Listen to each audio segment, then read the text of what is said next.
Shalom, and welcome to Expanding Your Vision, our weekly podcast where we seek to live in the times. The times is reflected and encouraged and sort of bordered by the scriptures. It gives us the guidance and insight to see what we can do and how we can make better decisions and how we can look at things to make better decisions by seeing how those decisions have been made in the past and what environment they were made under. But the fact that we're in a particular portion, this section of the Torah, this is the 13th of the 54 portions, how it affects our lives that we're come to this point. It's not happenstance or coincidence or just the cycle has run its course, but we're here this year in this portion at the right time. It's in the month of Tevet and how that influences where we're at. The festivals that we've left, being Hanukkah or what we're approaching in Purim. We've even got Tisha B'Av coming up in there, and how these times and seasons affect and should have impact on us. They will, but if we can get into the flow of them, they will have greater impact. And Connie's comments of this week, our videographer, was that we're into a new book and we're going deeper. So we're going into a new level, and we're taking on the book of Shemot at this point and walking through that. It is the book of Exodus. Shemot means names, and it takes on the first of this portion, names. It'll be chapter 1, verse 1 through chapter 6, verse 1. And that first verse in chapter 6 we'll get to because there's a good reason why not to stop at chapter 5. Right. Right. So, but we're in the month of Tevet, and we're studying these things. It's been coming out of Kislev. There's been a lot of tumultuous chaos around the earth in that time, and it houses Hanukkah, which, even though it's got a lot of festivities aspects to it and celebratory joy, it comes out of a time of great obstacle and attack and strife. So it's good to kind of know both sides of that. You really do appreciate the victory if you've enjoyed the sorrow and the bitterness. Right. Is there a reason for that, you think? There is. There is. There definitely is. Oh, boy. And so I want to insert something, and we kind of talked about this before, is that we are here now. We're now here. And the reason why we're now here is because this is the time that Hashem had shared with Abraham.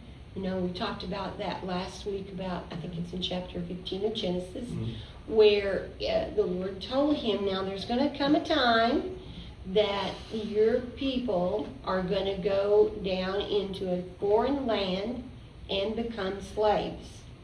All right, so then we, just as a good Jewish father would do, he would have, or Hebrew father would do, is he would tell Isaac, his son, what the Lord told him. And so then, not only that, he probably told Esau and Jacob as they were sitting around the Sabbath table or a table of when they were fellowshipping and eating. And so they knew that. And so if you remember in the last Torah portion of Genesis, when Jacob is going to Beersheba, and on the way he stops and builds an altar, and then he has a dream or a vision, and the angel tells him, don't be afraid. You're going to go down to Egypt, and you're going to become numerous. Right? So, you know, did Jacob think, okay, is this the prophecy from my grandfather? Or, you know, sometimes I think that he might have just been blinded by the excitement that he was going to see his son again. So who knows? Who knows if he even remembered it at that point. But for some reason, the angel tells him, don't be afraid. Fear not. And so here we are. We have the prophecy. We know this is what's going to happen. And so when those things happen that the Lord tells us are going to happen, what do we do in that when a full force come? What do we do? And so a lot of times that's going to determine how long that is going to be, that we're in the middle of that. But how we react or act is going to determine a lot of things. So in this case, what I want to share with you, the principle is forewarned trouble is easier to bear if one knows in advance that it will come to an end. And so that's why we can go forth in peace and joy and the knowledge of victory, because we know that we know the end of the story, and we are on the winning side. So keep in mind, God, Hashem is going to give us a beginning, but he's going to give us an end, and it's the in-between, and that's where a lot of times we are right now. So how are we going to get through it? What are we going to do? Are we going to pray? Are we going to praise and worship the Lord? So those things will make anything easier to get through. And Paul and Silas gave us that example. Right. Rather than just feeling like it could go on forever, to know the set time, it does make it more palatable. Because I think it was prophesied, or it was given to Abraham, that it was going to be 400 years. Yeah. So there's kind of some things about, well, the 400 years goes from whenever. But nonetheless, Moshe and his people were only down there for 210 years. And so that kind of reminds me of a story that, that the Lord will cut off maybe sometime, shorten time. Day, if he doesn't shorten the days, no one survives. And that strategy may have played itself out at different points, and he's mindful of that. He is. And we have to know that he is mindful of that, and we keep that in mind for ourselves as an encouragement that the one and all authority is keeping track and intervening where necessary, and always working with our best interests in mind. And certainly our long-term best interests in mind. We may have other ideas what our short-term benefits should be, but we need to relent to his sovereignty over that.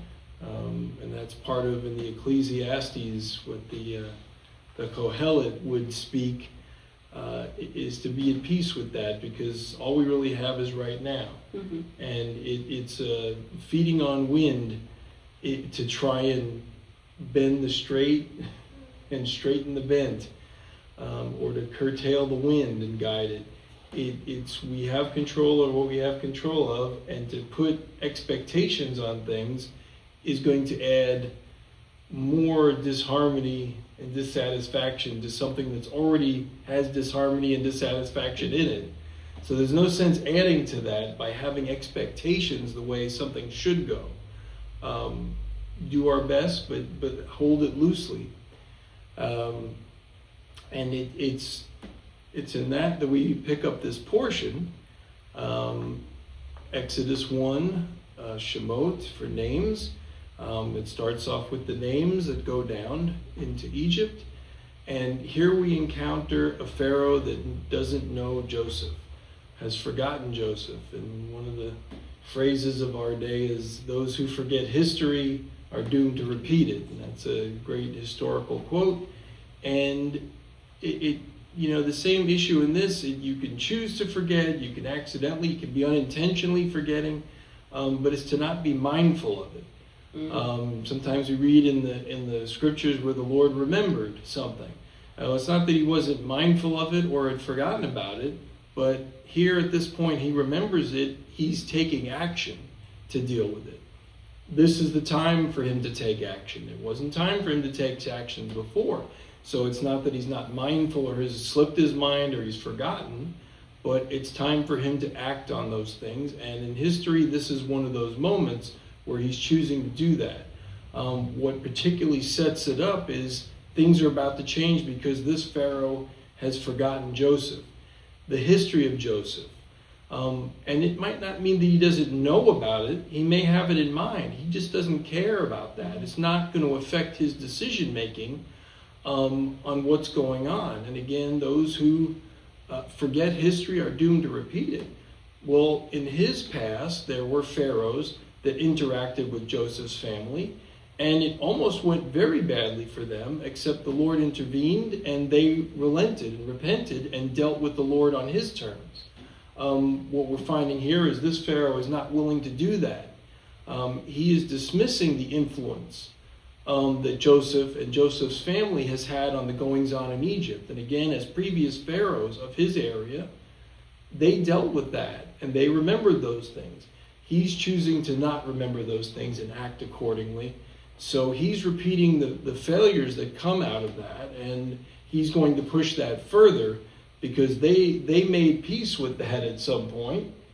And they even, in Abraham's case and in Isaac's case, they chastised them for not being upfront with them. In previous times, one was the Philistine king with Isaac. But it's just, this one is choosing to do that. And he begins to also have fear because of the number of Israelis who are now in his territory. And he's concerned about their disloyalty. Even though they haven't demonstrated any disloyalty, he knows they have their own book and their own ways and their own set of guides. And they don't join in. And this is a theme that comes up, and this comes up with the Babylonians and the Persians and the Medes. So this kind of attack against Israel always surfaces at some point. Where the king or the magistrate begins to feel pressure that these people aren't fully assimilated. Again, it's one of the big deals with Hanukkah and the Greeks of that time. And they became concerned about this and attempted to unify their kingdom under one law and one way and one culture and impose things on Israel that were unbiblical and demanded of them even at the point of death. So this is something that is just part of the history of Israel, and it goes on. So we find out of this, again, we find that there's a preparation of a deliverer, quite a well-known deliverer, Moses. Most people on the earth have heard of Moses for various reasons, sometimes because they're part of a religion that follows him and his guides that he's given, and others just because he's famous. He's been portrayed in so many different ways. But this is where we meet him first as a little boy, as a baby. Even everything's setting it up for it. I mean, again, it's all stirring. This Pharaoh is forgetting. He's going to go a different way against the ways of the Lord. And he's setting things up to put the people of the Lord into a box. He's not going to allow these baby males to be born and to live, because he's going to work to control this. This is where we talk about it really descends into slavery, not just occupation or being part of another, that you won't be sovereign in your own country, but now you're going to be imposed upon. Yeah, one of the things, and I think it was the things that Yaakov was trying to really relate to his descendants, is that, and that's why he wasn't buried in Egypt. Because wherever you are, wherever that patriarch back in the day, wherever that patriarch is buried, then their people, their descendants, usually planted roots. I mean, they were not going to leave the land, and so I think that's why, and I think I've heard that's the reason that he was, it was really imperative that they take him back to the promised land, because once again, and I think, don't you think that they got too comfortable? I would imagine. They got comfortable, and so, it does make sense. We can't get comfortable. I mean, every day is a new day for us, Right. and a new time, and but that's really part of it. And what you were talking about earlier, Israel is always a threat to everybody else. And all they want to do is live in peace. And so I might have Scott load this, and it's actually a Hanukkah video. It's about 6 minutes that you can, and his name is Mr. Charlie, I'm not going to pronounce it right, Harary. And he talks about it. They really don't want to fight. They don't want to fight. And you can see that these people are harmless. They just want to live in peace. And that's really what the Jewish people are about. And that's what they've always been about. They don't want to fight. They will fight, but they don't want to fight. They want peace. And it's the same thing here. And they're not a threat. That's the thing. They're not a threat. Everybody else is threatened by them because of their God, really, if you want to know the truth. Yeah. It's not the people, it's their God. And so they don't, just let us leave them alone and let them live in a land that the Lord's called them to. Yeah. I mean, it depends. Those who bless Israel bless themselves, and those who curse Israel curse themselves. I mean, there's that extent that just exists, and to leave them alone would be a way of blessing them, to allow them to thrive and go about their business, because their intention isn't to do these things and take over and all this. And I know that there's controversy. Attack. Yeah, I know there's controversy about well, the Jews aren't the Jews. That's living in the land now. Well, okay, I'm not going to get into that argument at all. All I know is that land is where the very Jewish Messiah is coming back to. Mm-hmm. And that's all I know. And so whether they're his people or not, pretty sure he's going to take care of that. But I'm more concerned about him putting his foot on the Mount of Olives. Yeah, and that's very much the plan. Right. So the connection of that to the covenant is key. I mean, that place, he's not chosen to put his foot down anywhere else when he comes back. He'll probably go around and survey his territory, absolutely. As a king would. But as a king would.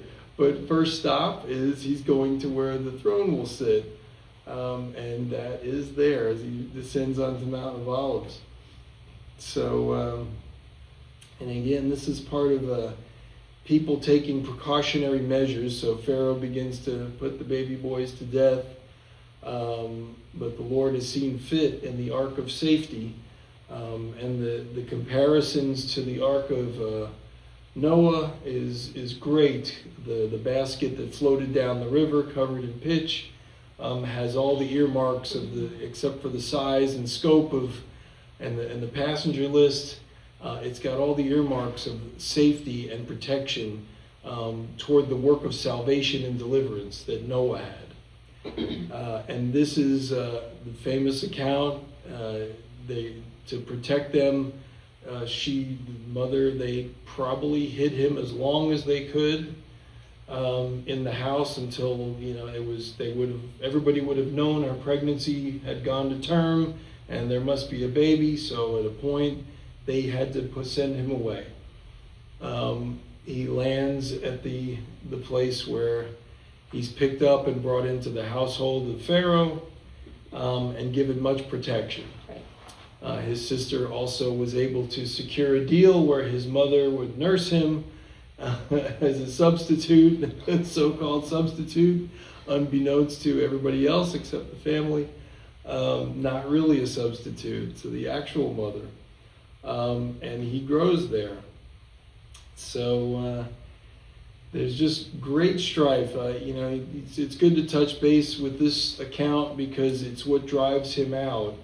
And the Lord usually uses these kind of ultimately conflicting circumstances to cause a new path to come.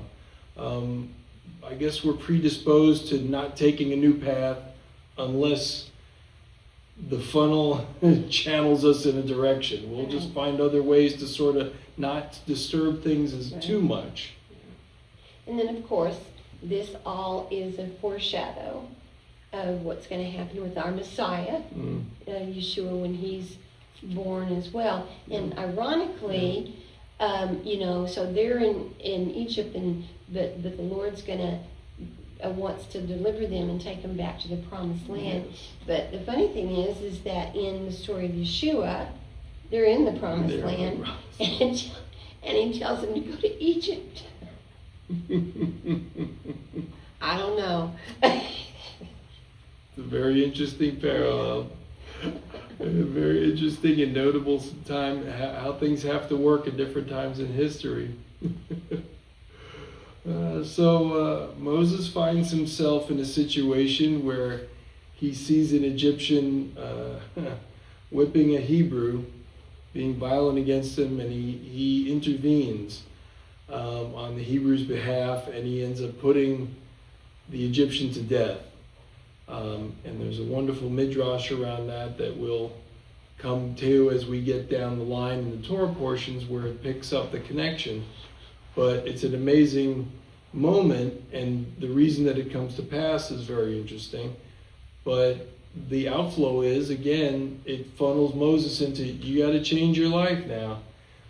He's either going to face the death penalty for murdering this Egyptian, or he's going to flee. He's a fugitive. So he becomes a fugitive the next day when he's outed for he thought he covered up the Egyptian well, but the crime was known. Yeah. And it gets to Pharaoh's ears, so Moses has to flee Egypt into the desert, and he becomes the son-in-law of a Midianite priest. So the cover-up didn't work. It was not successful. For however the exposure happened, it did not work. And now he is left out, and he becomes, from the captain of industry, so to speak, he was high up as a commander, and now he is a shepherd out in kind of on the backside of the mountain. He has his just local family responsibilities over a small group of people rather than being a participant in the governing of a whole country and the superpower of the earth at the time. He's now over this little flock, and he goes out. And as he goes out, what's wont to happen in the desert is scrub brush catches fire. So there are fires that he runs into. But for some reason, he comes across this one in chapter 3 that takes his attention. And the interesting thing there is there's a lot of things that could get our attention. And some things we're wont to say, we just put the blinders on. It's like, I don't got time for that. I got to deal with this. I got to get the herd back. It's going to be dark. I can't have them out here. We got to get to the water first. All these concerns that everybody in life has. But if there's something that catches our attention, we can choose to look or not look. And one of the defining characteristics of Moses is he chose to look. He recognized the opportunity, but he didn't just say, well, I don't have time to investigate that. He knew it was important, and he chose to investigate its importance. That there was this bush of fire that burned but was not consumed. He could have just gotten, I got stuff to do, whatever interest, that's kind of interesting, but I got to keep moving. And those are decisions we have to make. And sometimes we make the right decisions and occupy ourselves things we should, and sometimes we overlook things we shouldn't have overlooked. So once again, it wasn't anything strange to see a bush on fire, but the only thing of it is it wasn't being consumed because the Lord wanted to consume Moshe. Right. And he wants to consume us as well. Right. And he wants us to seek him. And that's, once again, how he could have just walked past that and not turned in. And it was holy ground. It was holy ground. And, it is kind of the danger of turning to look, because your life might never be the same. Right. And guess what? Moshe's life was never the same. He didn't go back to doing anything he had done. Anything he was involved in. His life was, for the last 40 years or so, that's what he was involved with. He was a leader over many before that, but that was a long time ago. Even for a 120-year-old man, to be 80, it's still a long time from 40 to 80. So he chose to look, and it did change his life, but he found himself on holy ground. Well, and so it takes me back, especially, I know that Abraham and Isaac probably had those encounters, but, I think Yaakov had the biggest, or Jacob had that the biggest encounter, or the first real encounter, and he'd come away limping. And so we always say that, when we've had a true encounter with the Lord, our walk is never going to be the same. Yes. And this is what Moshe had, that life-altering encounter, Yes. that he was never going to be the same. Yeah. Because he recognized who he was when he said, "I am the God of your fathers." He understood where he was at. And it's amazing too, and I know that Abraham and Isaac and Jacob, probably they had cows or camels and all that stuff, but most of them were kind of, their main focus, I think, is that they're all shepherds. Mm-hmm. They have cattlemen, and like I said, but they're all shepherds, and David's going to be a shepherd. Yeah. Yeshua is known as a shepherd, Yeah. and that's tending the flock. That's just kind of a trademark of these people that Hashem uses. Absolutely. I think it takes patience, especially with sheep. Especially with sheep. Interesting comparison. Definitely it does. There's a lot of downtime where you're just watching and protecting and overseeing, but not physically involved, so to speak, actively. So there's a lot of overseeing that's like that, and keeping them from harm.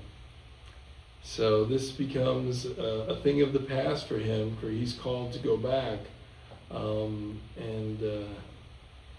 As one preacher would say, not just some peripheral Egyptian, but he's sending him to the head office. When he fled, it was just some peripheral Egyptian that he had to interact with and have controversy with.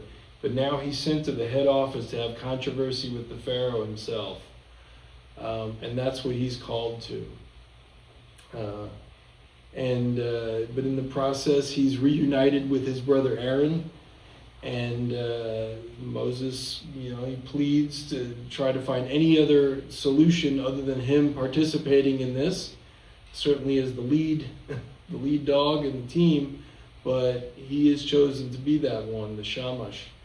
And so he is to go forth and accomplish Hashem's goals, and Aaron is with him at the end of this deal. Okay, so let me just tell you, we talked about earlier on when I said the foreknowledge, let me get back to that. Is that so it's helpful to have all this. Now, notice in the end of chapter 3 that Hashem's giving them the end. Mm-hmm.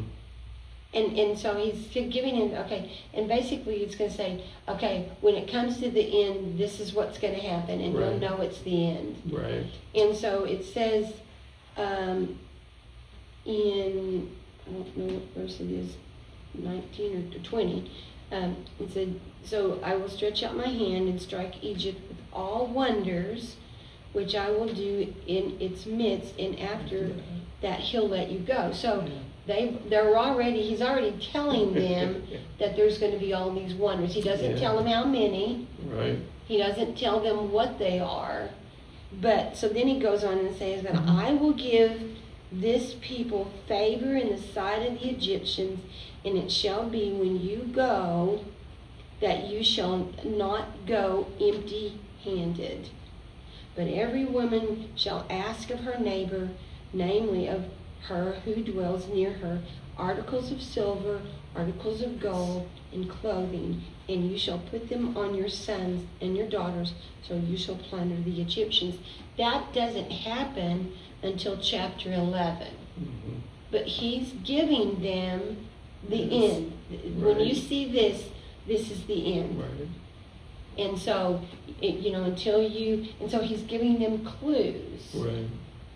As to what to look for. Right. And so that's what I was trying to say, is if you can have those things, then you can see where you are in the in-between. Yeah. There is a beginning and there is an end. Right. And the end should be a draw to get to it. No matter what the middle is, the end is going to be a payoff that's really worth it, Right. and valuable and inspiring and attractive. It's not just some unknown prize that you may or may not like. This is going to benefit you, and it's going to be wonderful. But we're going to get through this middle together. Right. Absolutely.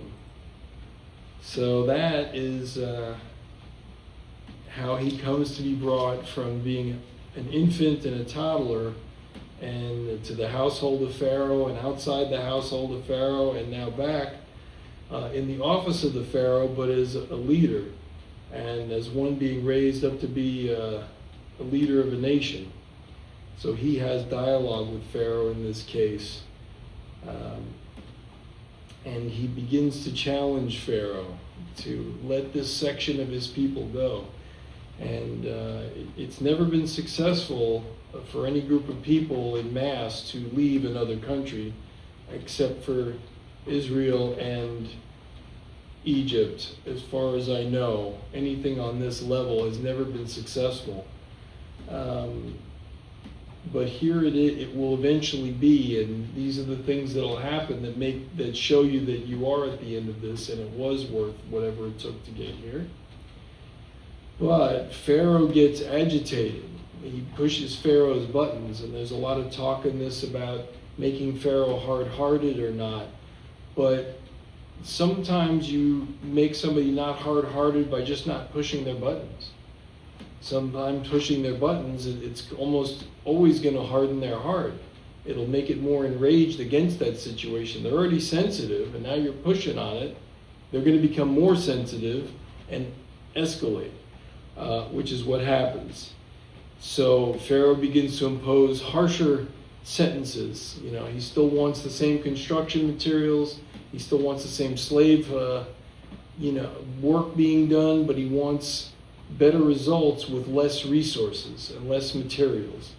He begins to take away the straw. He begins to take away helpers that bring some of the materials to the Hebrews to fulfill their commission.